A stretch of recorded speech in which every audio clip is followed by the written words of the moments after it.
ಸಮಯಸಾರ ಭಾಗ 86 ಸಮಯಸಾರ ಭಾಗ 86 ಶ್ರೀ ಋಷಭನಾಥರಿಂದ ವರ್ಧಮಾನರವರಿಗೆ 24 ತೀರ್ಥಂಕರರಿಗೆ ಜಯವಾಗಲಿ. ನನ್ನ ಸಮಸ್ತ ಗುರುಗಳಿಗೆ ಜಯವಾಗಲಿ.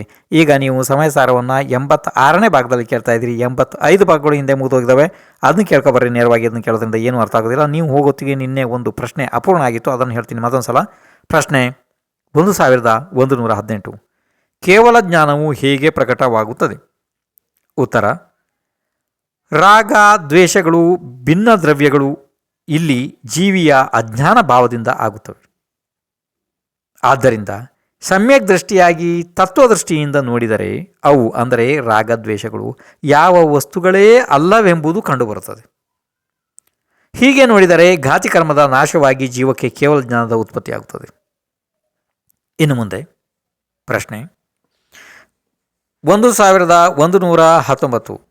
ಒಂದು ದ್ರವ್ಯದಿಂದ ಇನ್ನೊಂದು ದ್ರವ್ಯದ ಗುಣವನ್ನು ಉತ್ಪನ್ನ ಮಾಡಲು ಸಾಧ್ಯ ಇದೆಯೇ? ಉತ್ತರ: ಬಹಳ ಮಹತ್ವಪೂರ್ಣ ವಿಷಯ ಕೇಳ್ರಿ. ತತ್ವದೃಷ್ಟಿಯಿಂದ ನೋಡಲು ಹೋದರೆ ರಾಗ ದ್ವೇಷಗಳನ್ನು ಉತ್ಪನ್ನ ಮಾಡುವಂತಹ ಬೇರೆ ದ್ರವ್ಯವು ಸ್ವಲ್ಪ ಮಾತ್ರವೂ ಕಂಡುಬರುವುದಿಲ್ಲ. ಏಕೆಂದರೆ ಎಲ್ಲ ದ್ರವ್ಯಗಳ ಉತ್ಪತ್ತಿಯು ತಮ್ಮ ಸ್ವಭಾವದಿಂದಲೇ ಆಗುತ್ತಿರುವುದು ಅತ್ಯಂತ ಸ್ಪಷ್ಟವಾಗಿ ಅಂತರಂಗದಲ್ಲಿ ಪ್ರಕಾಶಿತವಾಗುತ್ತದೆ. ಆದ್ದರಿಂದ ಇಲ್ಲಿ ಏನು ಗೊತ್ತಾ, ಒಂದು ದ್ರವ್ಯದಿಂದ ಇನ್ನೊಂದು ದ್ರವ್ಯದ ಗುಣಗಳನ್ನು ಉತ್ಪನ್ನ ಮಾಡಲು ಸಾಧ್ಯವೇ ಇಲ್ಲ. ಇದನ್ನು ಹೇಗಾದರೂ ಮಾಡಿ ಒಂದು ಸ್ವಲ್ಪ ಕಷ್ಟಪಟ್ಟಾದರೂ ಅರ್ಥ ಮಾಡಿಕೊಡ್ರಿ. ಇನ್ನು ಮುಂದೆ ಪ್ರಶ್ನೆ 1120. ದ್ರವ್ಯಗಳು ಹೇಗೆ ಉತ್ಪತ್ತಿ ಆಗುತ್ತವೆ? ಇದಕ್ಕೆ ಉತ್ತರವಾಗಿ ಆಚಾರ್ಯ ಶ್ರೀ ಕುಂದಕುಂದರು ಸಮಯಸಾರ ಮಹಾಶಾಸ್ತ್ರದ ಸರ್ವ ವಿಶುದ್ಧ ಜ್ಞಾನಾಧಿಕಾರದ ಗಾಥಾ ಸಂಖ್ಯೆ 372 ಗೊತ್ತಾಗ್ತದೆ. 372 ಹೇಳುತ್ತಾರೆ, ಕೇಳ್ರಿ. ಅಣ್ಣಾದವಿ ಏಣ ಅಣ್ಣಾದವಿಯಸ ನೋಕಿರಯೇ ಗುಣುಪಾವೋ ತಮ್ಮಾದು ಸತ್ತಧವ್ವ ಉಪಜ್ಜಂತಿ ಸಹಾವೇಣ. ಈಗ ಈ ಗಾಥೆಯ ಅರ್ಥವನ್ನು ಕೇಳಿರಿ. ಅನ್ಯ ದ್ರವ್ಯದಿಂದ ಅನ್ಯ ದ್ರವ್ಯದ ಗುಣಗಳ ಉತ್ಪಾದ ಮಾಡಲ್ಪಡುವುದಿಲ್ಲ. ಆದ್ದರಿಂದ ಈ ಸಿದ್ಧಾಂತವಿದೆ: ಎಲ್ಲ ದ್ರವ್ಯಗಳು ತಮ್ಮ ತಮ್ಮ ಸ್ವಭಾವದಿಂದಲೇ ಉತ್ಪನ್ನವಾಗುತ್ತವೆ. ಗೊತ್ತಾಯ್ತಪ್ಪ ಇದು? ಇನ್ನು ಹಾಗಾದರೆ ಪ್ರಶ್ನೆ 1121 ಗಾಥಾ ಸಂಖ್ಯೆ 372ರ ಟೀಕೆಯ ಅರ್ಥವು ಏನು ಇದೆ? ಉತ್ತರ: ಪರದ್ರವ್ಯವು ಜೀವಿಯಲ್ಲಿ ರಾಗ ದ್ವೇಷಗಳನ್ನು ಉತ್ಪನ್ನ ಮಾಡುತ್ತದೆ ಎಂದು ಸಂಶಯ ಪಡಬಾರದು. ಯಾಕೆಂದರೆ ಅನ್ಯ ದ್ರವ್ಯದಿಂದ ಅನ್ಯ ದ್ರವ್ಯದ ಗುಣಗಳನ್ನು ಉತ್ಪನ್ನ ಮಾಡಲಿಕ್ಕೆ ಆಗುವುದಿಲ್ಲ, ಅವು ಅಸಮರ್ಥ ಇವೆ. ಎಲ್ಲ ದ್ರವ್ಯಗಳಲ್ಲಿ ಸ್ವಭಾವದಿಂದಲೇ ಉತ್ಪಾದವಾಗುತ್ತದೆ. ಇದೇ ದೃಷ್ಟಾಂತದಿಂದ ಈಗ ತೋರಿಸುತ್ತಾರೆ. ಯಾವ ರೀತಿ?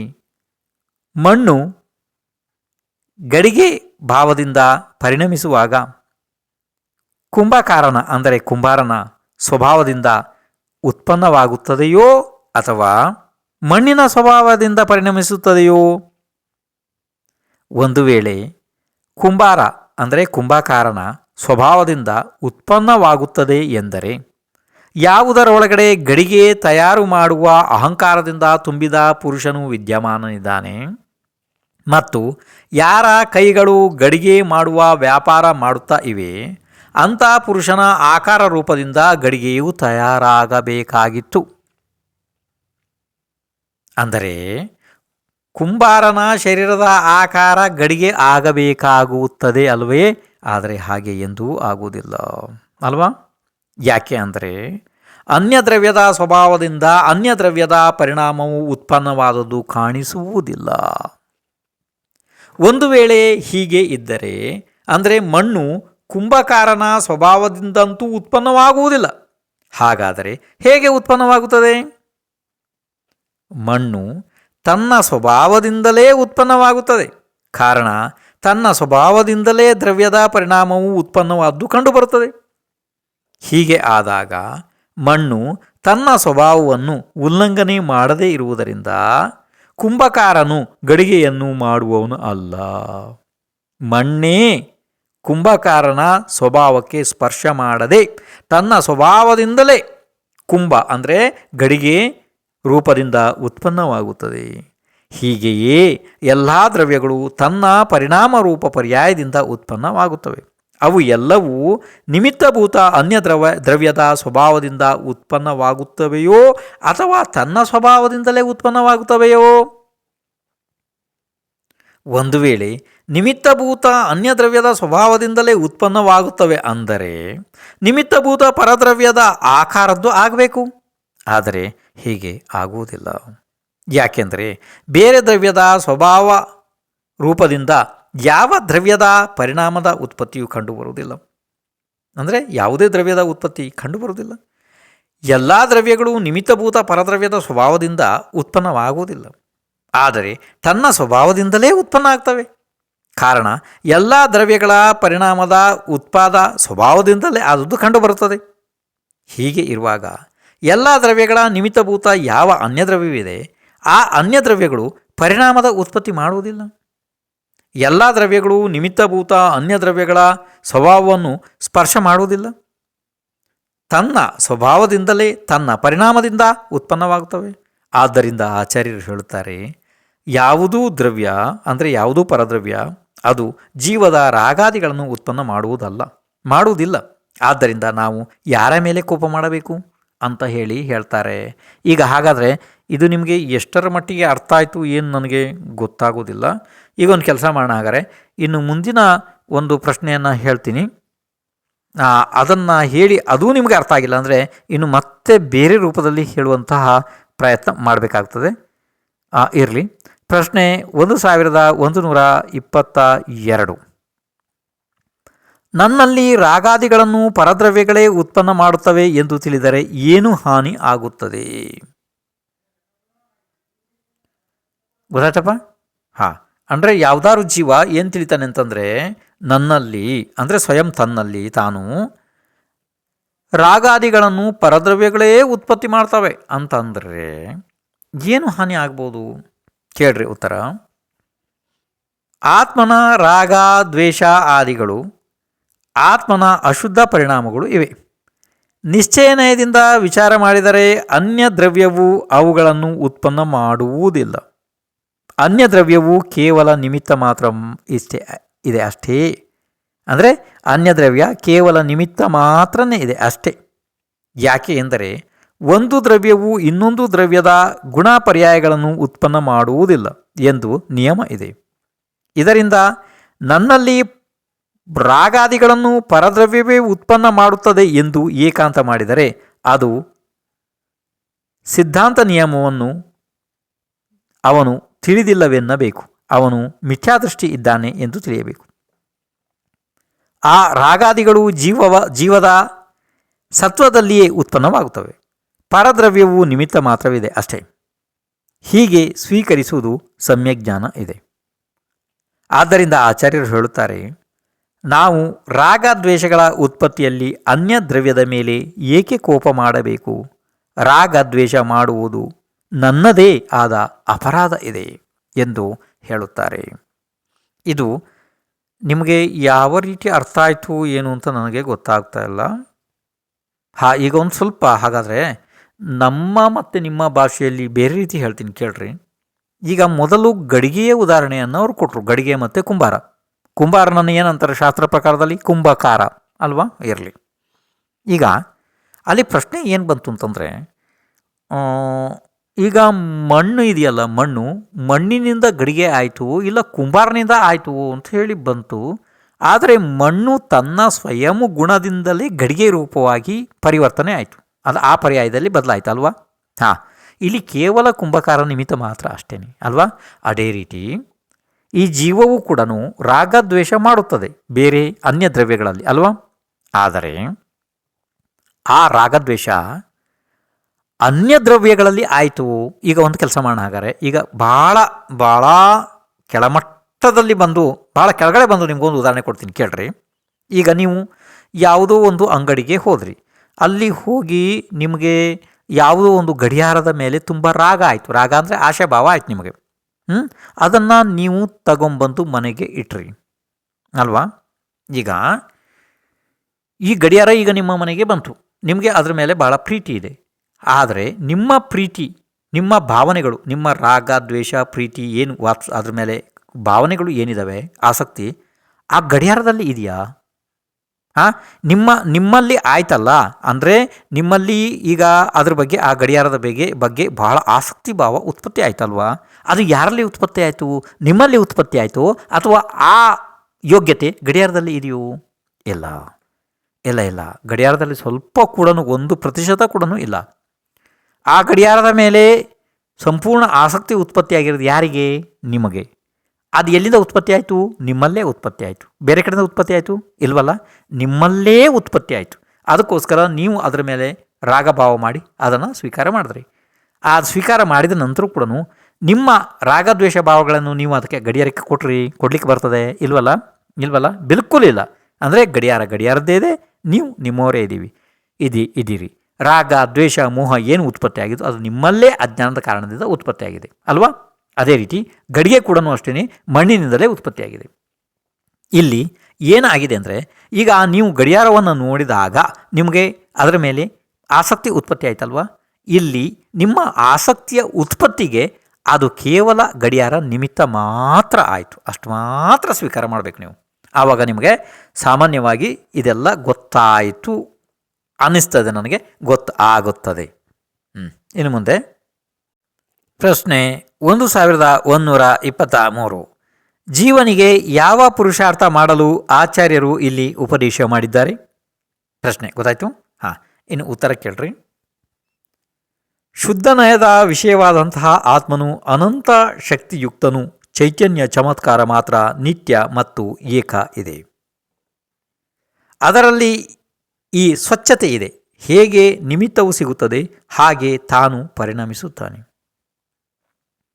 ಯಾರು ಹೇಗೆ ಪರಿವರ್ತಿಸುತ್ತಾರೆ ಹಾಗೆ ಇವನು ಪರಿಣಮನ ಮಾಡುತ್ತಾನೆ.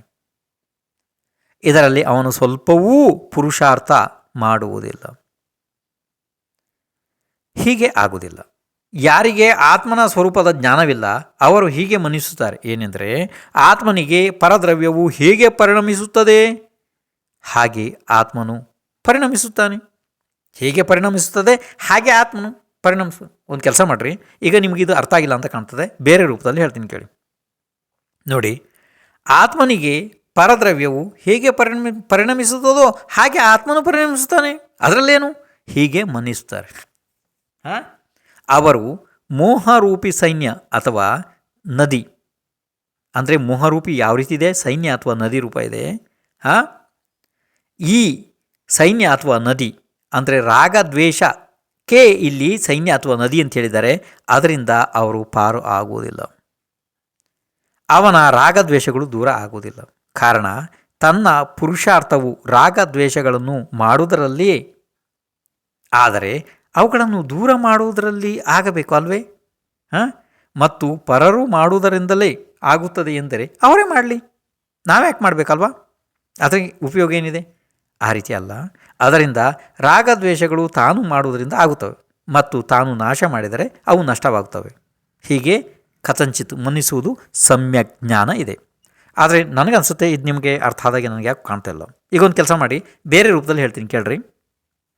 ಈಗ ಯಾರು ಒಬ್ಬ ಅಜ್ಞಾನಿ ಮನುಷ್ಯ ಏನು ಮನಿಸ್ತಾನೆ ಅಂದರೆ, ಅವನ ಭಾವನೆ ಒಳಗಡೆ ಏನು ಮನಿಸ್ತಾನೆ ಅಂತಂದರೆ, ಆತ್ಮನನ್ನು ಪರದ್ರವ್ಯಗಳು ಹೇಗೆ ಪರಿಣಾಮನ ಮಾಡ್ತವೆ ಆತ್ಮನು ಆ ರೀತಿ ಪರಿಣಾಮನ ಆಗುತ್ತಾ ಹೋಗುತ್ತಾನೆ, ಅದೇ ರೀತಿ ಮಾಡ್ತಾನೆ. ಅದು ನಾವೇನು ಮಾಡಬೇಕು ಅದಕ್ಕೆ ಅಂತಾನೆ ಯಾವನಾರು. ಆಚಾರ್ಯ ಏನು ಹೇಳಿದ್ದಾರೆ? ಅವನು ಪುರುಷಾರ್ಥ ಶೂನ್ಯ ಇದ್ದಾನೆ, ಮಿಥ್ಯಾದೃಷ್ಟಿ ಇದ್ದಾನೆ, ಅಜ್ಞಾನಿ ಇದ್ದಾನೆ. ಆಚಾರ್ಯ ಏನು ಹೇಳ್ತಾರೆ ಅಂತಂದರೆ, ಇಲ್ಲಿ ಈ ರಾಗದ್ವೇಷಗಳನ್ನು ನಾವು ದೂರ ಮಾಡಿದರೆ ಅವು ದೂರ ಆಗುತ್ತವೆ, ನಾವೇ ಹತ್ತಿರ ಮಾಡಿದರೆ ಅವು ನಮ್ಮಲ್ಲೇ ಉತ್ಪತ್ತಿ ಆಗ್ತವೆ, ಈ ರೀತಿ ಹೇಳ್ತಾರೆ. ಏನು ಹೇಳಿದ್ದಾರೆ ಅವರು? ರಾಗದ್ವೇಷಗಳು ತಾನು ಸ್ವಯಂ ಮಾಡುವುದರಿಂದ ಅವು ಆಗುತ್ತವೆ ಮತ್ತು ತಾನು ಸ್ವಯಂ ಪುರುಷಾರ್ಥ ಮಾಡಿ ನಾಶ ಮಾಡಿದರೆ ಅವು ನಷ್ಟ ಆಗಿ ಹೋಗ್ತವೆ. ಈ ರೀತಿ ತಿಳಿಯಬೇಕು ಅಂತ ಹೇಳಿ ಆಚಾರ್ಯರ ಉಪದೇಶ ಇಲ್ಲಿ ಇದೆ. ಅಂದರೆ ಅಂದರೆ ಇನ್ನೊಂದು ರೀತಿ ಹೇಳ್ತೀನಿ ಕೇಳಿ ನಿಮಗೆ. ಯಾವುದು ಏನಾಗ್ತಿದೆಯಾ ಪ್ರಕೃತಿಯಲ್ಲಿ ಅದು ಸ್ವಾಭಾವಿಕ ಆಗ್ತದೆ, ಅದರಲ್ಲಿ ನನ್ನದೇನು ಜವಾಬ್ದಾರಿ ಇದೆ, ಏನಾಗ್ತದೆ ಆಗೋದು ಆಗಿ ಹೋಗಲಿ, ಆಗೋದು ಆಗ್ತಾ ಇರಲಿ, ಹಿಂದಿನಿಂದ ಆಗುತ್ತಾ ಬಂದಿದೆ, ಮುಂದಿನಿಂದ ಆಗೋದು ಸ್ವಾಭಾವಿಕ ಆಗ್ತದೆ, ಈ ರೀತಿ ತಿಳಿದು ಯಾವ ಅಜ್ಞಾನಿ ಆಲಸಿಯಾಗಿ ಇರ್ತಾನೆ ಅವನು ರಾಗದ್ವೇಷಗಳನ್ನು ದೂರ ಮಾಡಲಿಕ್ಕೆ ಆಗೋದಿಲ್ಲ. ಯಾಕೆಂದರೆ ಅವನು ಆ ರಾಗದ್ವೇಷಗಳನ್ನು ಬಿಡುವಂಥ ಪುರುಷಾರ್ಥ ಮಾಡುವುದಿಲ್ಲ, ಆ ಜೀವದ ಕಲ್ಯಾಣ ಆಗೋದಿಲ್ಲ, ಅವನು ಅಜ್ಞಾನಿ ಮಿಥ್ಯಾದೃಷ್ಟಿ ಇದ್ದಾನೆ ಅಲ್ವಾ. ಇದು ಅವರ ಉಪದೇಶ ಇದೆ. ಇನ್ನು ಅಷ್ಟಾದಮೇಲೆ ಪ್ರಶ್ನೆ 1000 ಅದೇ ಇದೆಯಲ್ಲಪ್ಪ. ಪ್ರಶ್ನೆ 1124. ಪುದ್ಗಲ ದ್ರವ್ಯವು ಹೇಗೆ ಪರಿಣಮಿಸುತ್ತದೆ? ಗೊತ್ತಾಯ್ತಪ್ಪ? ಪ್ರಶ್ನೆ ಗೊತ್ತಾಯಿತು. ಪುದ್ಗಲ ದ್ರವ್ಯವು ಹೇಗೆ ಪರಿಣಮಿಸುತ್ತದೆ ಗೊತ್ತಾಯಿತು. ಉತ್ತರ: ಸ್ಪರ್ಶ, ರಸ, ಗಂಧ, ವರ್ಣ, ಶಬ್ದ ರೂಪದಿಂದ ಪುದ್ಗಲ ದ್ರವ್ಯವು ಪರಿಣಮಿಸುತ್ತದೆ. ಗೊತ್ತಾಯ್ತಪ್ಪ? ಇದು ಬಹಳ ಮಹತ್ವಪೂರ್ಣ ಬಿಂದು, ಆದ್ದರಿಂದ ಬರೆದಿಟ್ಕೊಂಡು ಇದನ್ನ ಕಲಿಬೇಕಾಗ್ತದೆ.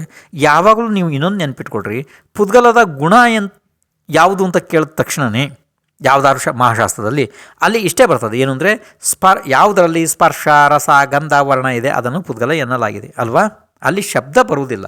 ಯಾಕೆ ಶಬ್ದ ಬರುವುದಿಲ್ಲ ಅಂದರೆ ಅದು ಗುಣ ಅಲ್ಲ, ಪರ್ಯಾಯ ಇದೆ ಅದು. ಗೊತ್ತಾಯ್ತು ನಿಮಗೆ? ಇರಲಿ, ಹೇಗಾದ್ರೂ ಇರಲಿ. ನೋಡಿ ಇಲ್ಲಿ ಕೇಳ್ರಿ, ಇನ್ನೊಂದು ಸಲ ಕೇಳ್ರಿ. ಆ ವಿಷಯ ಬೇರೆ, ಈ ವಿಷಯ ಬೇರೆ.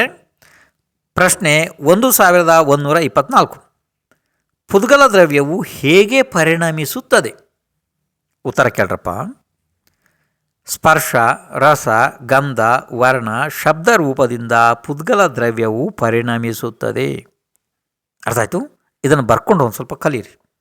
ಇನ್ನು ಮುಂದೆ ಪ್ರಶ್ನೆ 1125. ಸಂಸಾರಿ ಜೀವಿಗಳಿಗೆ ಅವು ಹೇಗೆ ತಿಳುವಳಿಕೆಗೆ ಬರ್ತವೆ? ಅಂದರೆ ಯಾವುದಪ್ಪ?